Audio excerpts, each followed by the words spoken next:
Hey guys, Gavin here, back at you again with another deck profile.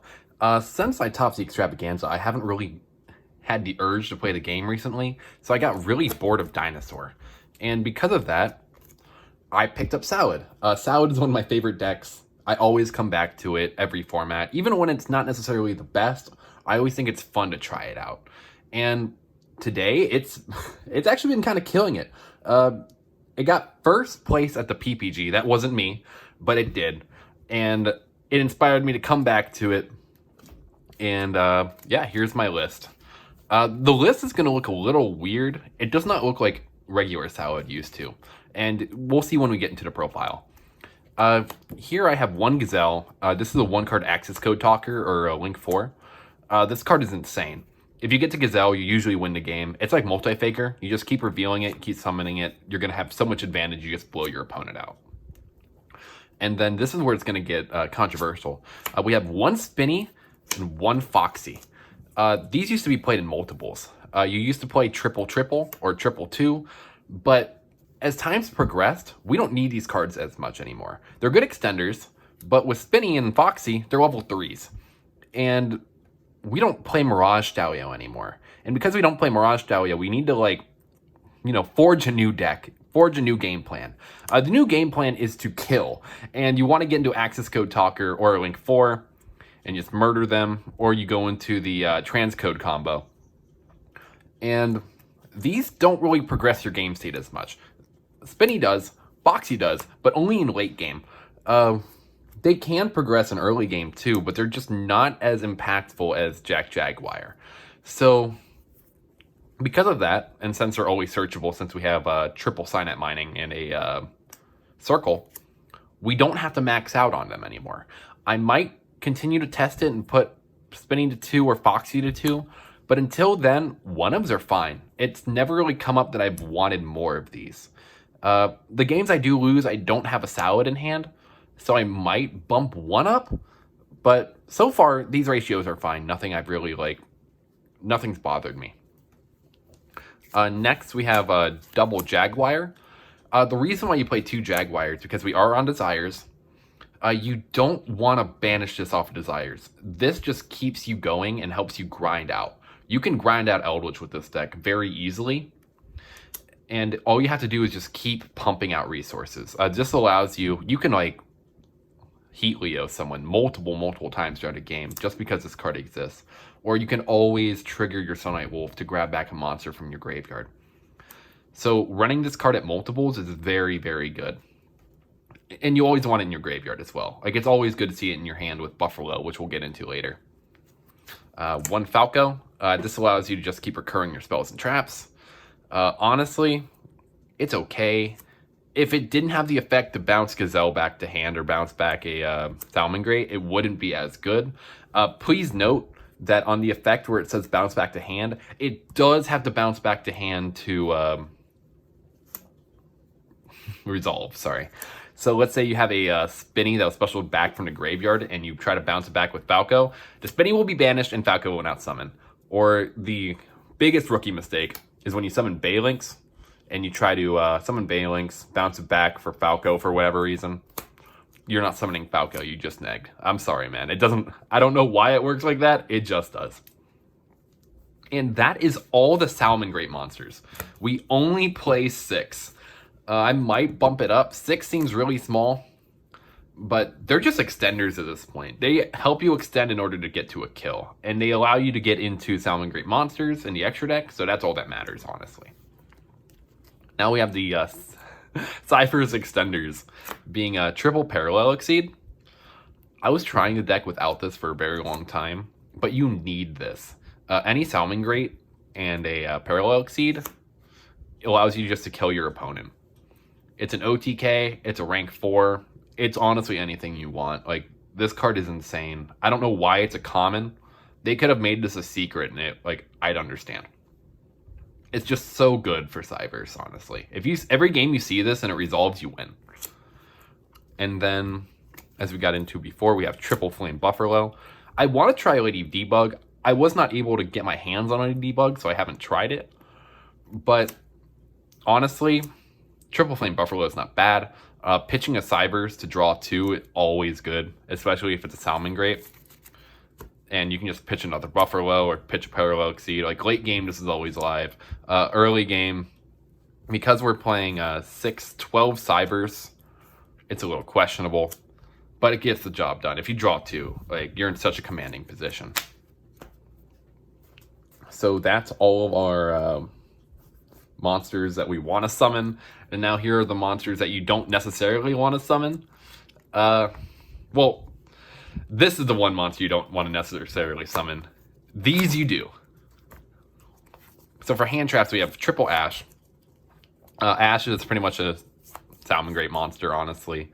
You can always get it back off of Sunlight Wolf. And it's just a very good disruption. Best all-around hand trap. If you're not playing this, I'd question why in this deck. Phantasme. Phantasme works very well with Salads because if you're going first, you can summon this to the zone that Sunlight Wolf points to. So you get to grab back a fire monster from your graveyard. And it allows you to fix your hand. So let's say this play comes up a lot, actually. You have Salamangreat Sanctuary in hand, and you didn't play it the last turn. You can pretty much just Phantasme, put it back, and just get 2 free cards from your deck. It's very, very good. You don't always need Sanctuary in hand, too. So you just get a free search, put it back, and get another free search the next turn. It's insane. And then Nibiru keeps combo decks in check. If you see this 2-card combination against Dragon, you pretty much win the game. Like, it's just nuts. And this allows you to get to it more. So why not just play 9 hand traps? Yeah, no Imperm, no Ghost Spell, no Meister. I think these are just the best all around right now for this deck. You can nib yourself because you can always come back with cards like Will. For spells, 1 Sanctuary, you're always searching this. It's a combo piece, always a free +1. Good and solid, nothing to say here. Circle, another Gazelle. Signet Mining, more Gazelles. You played 5 Gazelles, wish you played more. If we got more Gazelles, this deck would be insane. But until then, we're maxing out on whatever we can to get to them. If we get to Gazelle, you're pretty much in a winning position. Let's just put it like that. Extenders, triple Will. Will of the Salamangreat allows you to play through Nibiru. If you get nibbed, sometimes you just lose. So having a way to just say no to nib is very, very helpful. What else is there to say about this card? Yeah, if it resolves and stays on the field for multiple turns, you're plussing so much, there's no way you can lose. I don't know why they just printed a Soul Charge in this archetype. Like, whoever did that, thank you. Really appreciate you. Next, Pod Desires. This card's weird. I see a lot of people complain about it in this deck because you don't want to banish your Gazelle, you don't want to banish your Sanctuary. But how I like to use this card is that whenever it's possible, always normal summon a Cybers monster first to go into Balinks in order to get your Sanctuary. Because either way or not, just make sure you don't banish it. Like, it's a free plus. Like, the only 2 bricks in your deck that you do not, bricks that you do not want to banish are Sanctuary and Gazelle. As long as you can get to one of them, you're fine. You can win a lot of games without Gazelle. Like, you're pretty much just playing Cyber's good stuff at this point. But honestly, if you can just hold it just a little longer and then Desires, you're going to be in such a good spot. Like, you're going to be winning that game. Because if you had the Sanctuary and then you draw into a Parallel Exceed, you pretty much won the game. Like, it's nuts. Like, what are the odds you're going to banish or draw the other Parallel Exceeds, dude? Like, you're Gucci. You're so good. You are great at this children's card game. And then the next couple cards are Cosmic Cyclones. This deck loses to Winda so bad. If you get Winded, you pretty much just got to scoop it up. So playing a card like Cosmic Cyclone allows you to deviate from that. The only card you'd then lose to would be El Shaddai Fusion, which if they have it, they have it. And then you just go on to game 2, I assume would be the best way to move. But what this allows you to do is that if they activate their Schism with effect, you can just chain Cosmic and just make sure they cannot Winda you. Any way to stop Winda is very nice. I don't want to play Book of Moon right now because I don't want to play cards that are iffy in other matchups, but there might come a day where I'm going to be trying it. Instead, I have another tech card in, but it's not for invoked, it's just for all around. And it's a little iffy, and I'll explain to it when we get to it. Next, for the traps, we have one Roar, one Rage. People like to play multiples of this because they want to see them.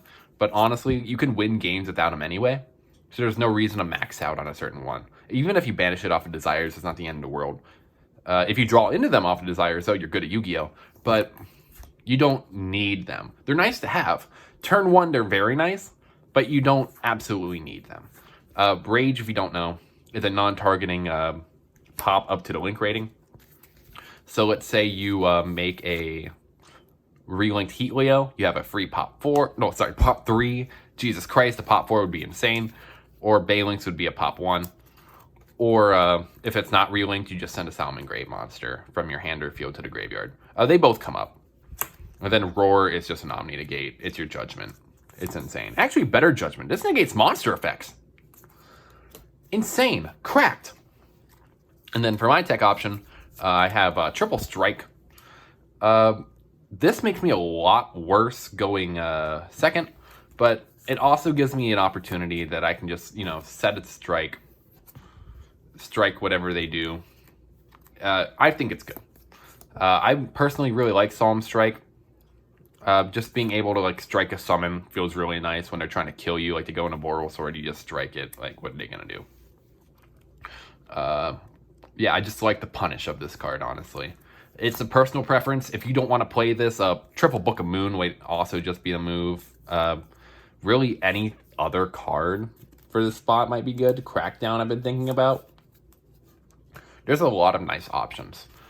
But the main deck is 40.